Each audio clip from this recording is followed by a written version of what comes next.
నమస్తే. ప్రజెంట్ నేను అమీర్పేటలో ఉన్నా. సో ఇరాన్ ఇజ్రాయెల్ యుద్ధం నేపథ్యంలో చాలా హోటల్స్ ఇప్పటికే మూతపడినటువంటి పరిస్థితి చూసినాం. దాని తర్వాత హాస్టల్ల పరిస్థితి అయితే చాలా దారుణమైనటువంటి పరిస్థితి. ముఖ్యంగా చదువుకుంటున్నటువంటి వాళ్ళకి ఫుడ్ అంతా కూడా కట్ చేయడం జరిగింది. హాస్టల్లో ఉన్నటువంటి విద్యార్థులకి కేవలం మార్నింగ్ టైంలో కేవలం రైస్తో చేసినటువంటి పదార్థాలు మాత్రమే పెడతా ఉన్నారు తప్పించి మిగతాయి వడ కానీ దోశ లాంటి పూరి లాంటి ఆ ఐటమ్స్ కూడా పూర్తిగా రద్దు చేయడం జరిగింది. ఇక కేవలం మధ్యాహ్నం పూట సాయంత్రం పూట లంచ్ అండ్ డిన్నర్ మాత్రమే పరిమితం అయిపోయింది. ఇక హోటళ్ళలో ఇక మనం చెప్పాల్సినటువంటి పరిస్థితి లేదు. హోటల్లో కూడా గ్యాస్ లేక చాలా ఇబ్బందులు తలెత్తుతూ ఉన్నాయి. కొన్ని హోటళ్ళు అయితే ఇప్పటికే మూతపడడం జరిగింది. కొన్ని హోటల్లో కట్టెలతోటి వంటలు చేస్తున్నటువంటి సందర్భం కనబడతా ఉన్నది. కట్టెల పొయ్యిలు పెట్టి వాళ్ళు వంటలు అందిస్తూ ఎంతో కొంత వాళ్ళు కస్టమర్లకు అందిస్తూ ఉన్నారు. సో మరో పక్కన గ్యాస్ దొరకక దొరికిన కాడికి ఏదో రకంగా వాళ్ళు ఇబ్బంది పడుకుంటూ వంటలు చేస్తున్నటువంటి సిచ్యువేషన్ కనబడతా ఉన్నది. ఇక కొన్ని హోటళ్ళలో అయితే అంటే గతంలో 30-35 రూపాయలు మనకు కనబడుతూ ఉంది కదా. సో ఇక్కడ దోశ 30 రూపాయలు, ఇట్లా పూరి 30 రూపాయలు, 35 రూపాయలు కనబడుతూ ఉంది కదా. ఒక్కొక్క సంబంధించినటువంటి ఐటెం పైన 5 రూపీస్ పెంచి అమ్ముతా ఉన్నారు. ఎందుకు పెంచి అమ్ముతున్నారు అంటే దానికి ప్రధానమైనటువంటి కారణం ఏంటిదంటే ఒక పక్కనేమో గ్యాస్ దొరకట్లేదు, దొరికినప్పుడు కూడా అది బ్లాక్లో వాళ్ళు కొనుక్కోవాల్సినటువంటి ఆ పరిస్థితి ఏర్పడ్డది.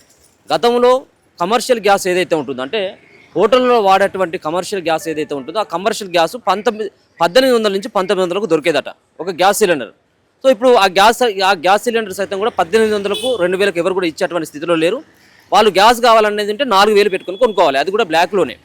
కాబట్టి వాళ్ళంతా కూడా వీళ్ళు అమ్మేటువంటి పదార్థాల పైన ఇంకొక 5 రూపాయలు 10 రూపాయలు ఎక్కువ చేసి అమ్మడం జరిగింది. దాంట్లో కొన్ని పూరి సంబంధించినటువంటి ఐటెం పూర్తిగా కొన్ని హోటళ్ళు అయితే వాళ్ళు కూడా మొత్తం క్యాన్సిల్ కూడా చేయడం జరిగింది. సో మాట్లాడదాం ఇక్కడ ఉన్నటువంటి వాళ్ళు అని ఎంతనే దోశ ఎంతనే 35 ఇంతకుముందు ఎంత ఉండేది?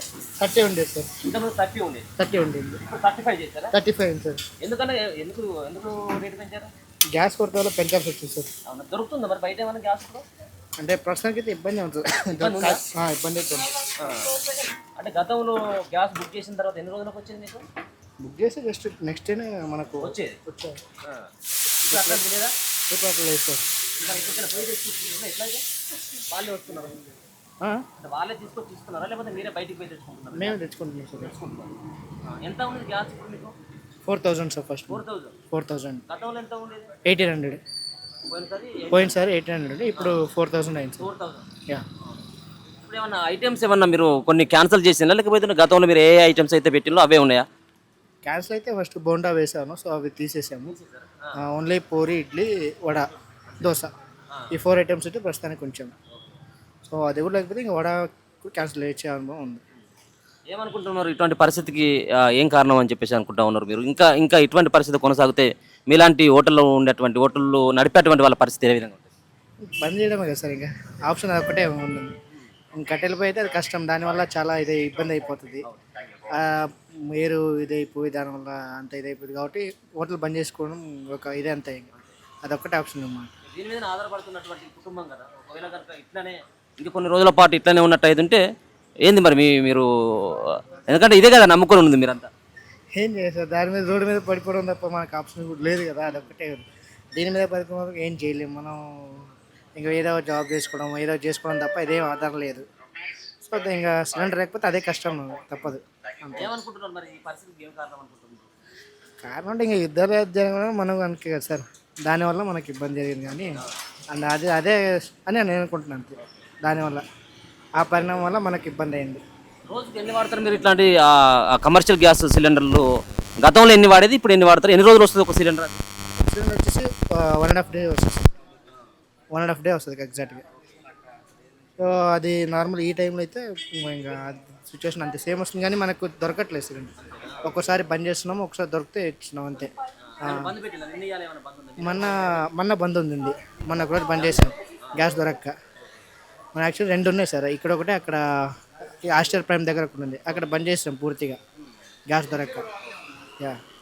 ఎవరైనా హాస్టల్స్ వాళ్ళు అంటే హాస్టల్లో చదువుకుంటున్నారు పిల్లలు ఎక్కువ వస్తున్నారు ఇప్పుడు ఏమన్నా? ఎందుకంటే వాళ్ళకు కూడా హాస్టల్లో పూర్తి స్థాయిలో ఉంది అంటే పూరి కానీ దోశ లాంటివి అవన్నీ కట్ చేసిండ్రు.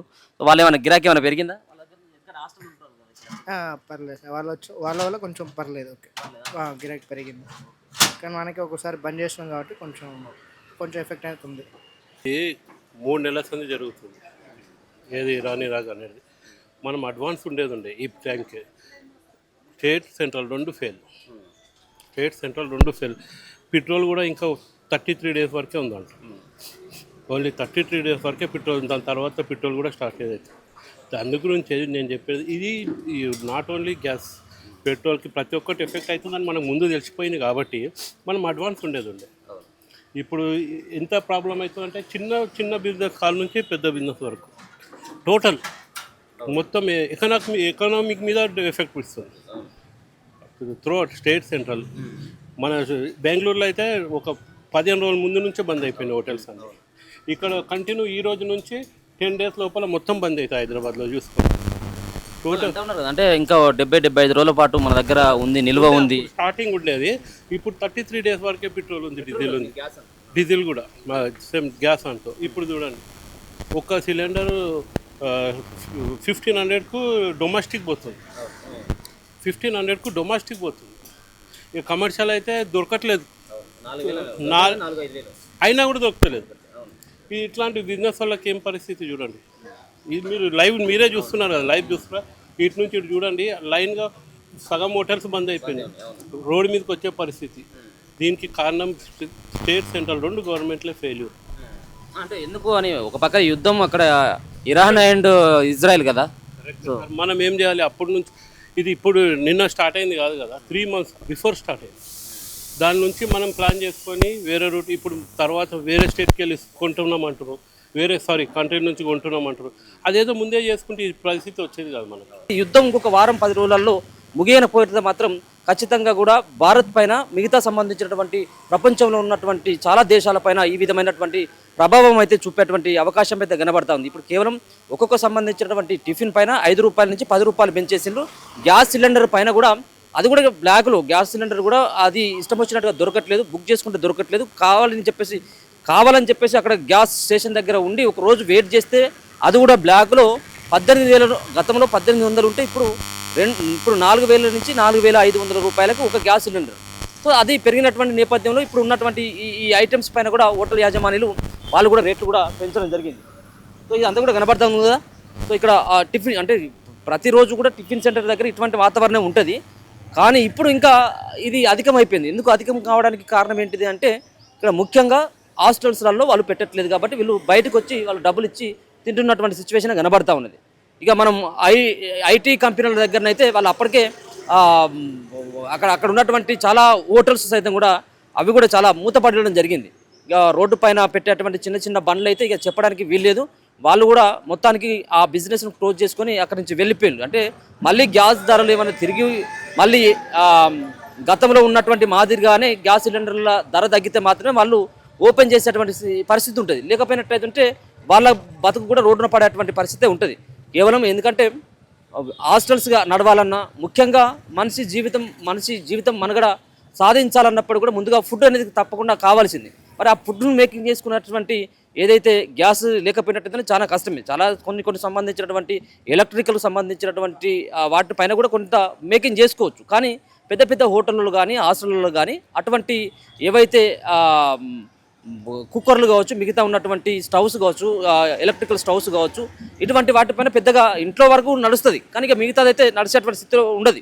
ఇక మరొక పక్కన ఇంట్లో వాడేటువంటి సిలిండర్ గురించి కూడా మనం చెప్పుకోవాల్సిన అవసరం ఉన్నది. ఇంట్లో వాడేటువంటి సిలిండర్ మరి ఇప్పటికే గ్యాస్ బుక్ కావట్లేదని చెప్పేసి చాలామంది కంప్లైంట్ చేస్తూ ఉన్నారు. మరొక పక్కన ఫోన్ చేసినప్పుడు కూడా కస్టమర్కి ఫోన్ చేసి బుకింగ్ కోసం ఫోన్ చేసినప్పుడు కూడా ఫోన్ కలవట్లేదు అని చెప్పేసి వాళ్ళు కూడా ఆందోళన చెందుతూ ఉన్నారు. ఇంట్లో ఉన్నటువంటి మహిళల నుంచి అక్కడ ఉన్నటువంటి ఎవరైతే కుటుంబ సభ్యులు ఉంటారో వాళ్ళు ఉదయం నుంచి సాయంత్రం వరకు గ్యాస్ సిలిండర్ కోసం, గ్యాస్ మొద్దు కోసం వాళ్ళంతా కూడా రోడ్డు పైనకి వచ్చి ఏజెన్సీల ముంగట వెయిట్ చేస్తూ ఉన్నారు. ఏజెన్సీల ముంగట కానీ గ్యాస్ సంబంధించినటువంటి గోదాం దగ్గర కూడా వాళ్ళు వెయిట్ చేస్తూ ఉన్నారు. ఎందుకంటే ఇటువంటి పరిస్థితి ఇంకా ఫ్యూచర్లో కూడా ఉంటుందేమో అన్నటువంటి ఒక భయంతో వాళ్ళకు ఆల్రెడీ ఒక సిలిండర్ స్టాక్ ఉన్నప్పుడు కూడా ఇంకో సిలిండర్ కోసం పోయి తీసుకొచ్చుకోవాలన్నటువంటి ప్రయత్నం అయితే చేస్తూ ఉన్నారు. ఆ సిలిండర్ ధర కూడా మరి చెప్తా ఉన్నారు. కొన్ని సంబంధించినటువంటి ఏరియాలలో ఆ కస్టమర్ల దగ్గర నుంచి అధికంగా డబ్బులు వసూలు చేస్తూ ఉన్నారు. గతంలో 900 నుంచి 950 రూపాయలకు వచ్చేటువంటి గ్యాస్ ఇప్పుడు 1500 అయినా కానీ వాళ్ళు ఇవ్వట్లేదు అన్నటువంటి కొన్ని కంప్లైంట్లు కూడా వస్తూ ఉన్నాయి. ఎందుకంటే దీనికి అంతటి కూడా అంటే ఇంట్లో ఖచ్చితంగా గ్యాస్ అనేది మస్ట్ ఇంపార్టెంట్. వాళ్ళు ఉదయం లేగానే గ్యాస్ తోటి అవసరం ఉంటుంది కాబట్టి ఖచ్చితంగా బ్లాక్లో అయినా తీసుకోవాలన్నటువంటి ఒక ప్రయత్నం చేస్తూ ఉంటారు.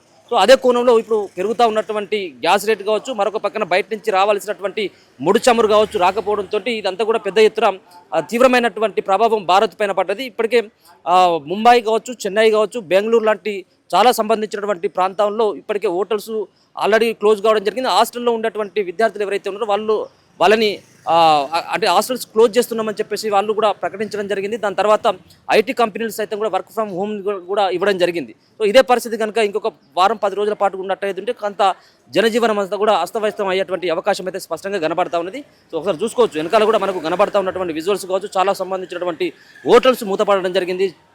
టిఫిన్ సెంటర్ నుంచి ఛాయ్ దుకాణం వరకు కూడా ఇదే పరిస్థితి నెలకొన్నది. అక్కడ ఉన్నటువంటి టీ కొట్టు ఎవరైతే ఉన్నారో ఛాయ్ దుకాణం పెట్టుకున్నటువంటి వాళ్ళు కూడా తీవ్రంగా ఇబ్బంది పడుతూ ఉన్నారు. ఒకవేళ కనుక మేము 5 రూపాయలు అంటే ఇప్పుడు అమ్మేటువంటి ఛాయ్ 10 రూపాయలకి ఇస్తాం, ఒకవేళ కనుక 15 పెంచినట్టయితే ఉంటే వాళ్ళు ఎవరు కూడా తీసుకున్నటువంటి స్థితిలో ఉండరు. మరి కాబట్టి మేము దుకాణం నడిపించాలన్నటువంటి ఒక దాంతో మేము కష్టానికైనా ఓర్చుకొని ఇప్పుడు 4,000 నుంచి 4,500 రూపాయలతో ఈ యొక్క గ్యాస్ సిలిండర్ తీసుకొచ్చుకొని పాత రేటుకే మేము అంటే గతంలో 10 రూపాయలు ఏదైతే ఉందో ఆ 10 రూపాయలకి మేము టీ అమ్ముతున్నామని చెప్పేసి కూడా కొంతమంది అయితే చెప్తా ఉన్నటువంటి సిచ్యువేషన్ అయితే కనబడతా ఉంది. మనం కూడా కోరుకుందాం ఖచ్చితంగా ఈ యొక్క యుద్ధం అనేది ఇరాన్ అండ్ ఇజ్రాయెల్ అమెరికా యుద్ధం ఏదైతే ఉందో ఇది 1 వీక్లో ఆగాలని చెప్పేసి మనం కూడా కోరుకుందాం. ఒకవేళ ఆగనట్టయితే చాలా దేశవ్యాప్తంగా కేవలం ఓన్లీ ఇండియానే కాదు, యావత్తు ప్రపంచంలో ఉన్నటువంటి చాలా దేశాలకి ఈ ముడి చమురు ఏదైతే ఉంటుందో ఈ ముడి చమురు అంతా ఇరాన్ నుంచి రావాలి. హార్మోజ్ సంబంధించినటువంటి జలసంధి ఏదైతే ఉందో ఆ జలసంధి ద్వారానే రావాల్సి ఉంటుంది. కాబట్టి హార్మోజ్ జలసంధిని సైతం కూడా ఇరాన్ అక్కడి నుంచి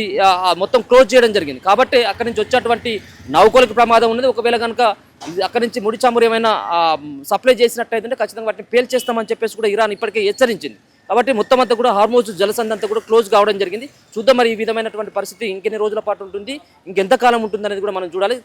అతి త్వరలో ఈ యొక్క యుద్ధానికి కనుక ఫుల్ స్టాప్ పెడితేనే ఇటువంటి పరిస్థితులకి మనం కూడా కొంత కళ్ళెం వేసేటువంటి అవకాశం అయితే ఉంటుంది. ఇదే కనుక ఇంకా 10-15 రోజుల పాటు ఇట్లానే కొనసాగినట్టయితే చాలా రకమైనటువంటి ఇబ్బంది ఎదుర్కొనాల్సినటువంటి సిచ్యువేషన్ అయితే ఏర్పడబోతా ఉంది.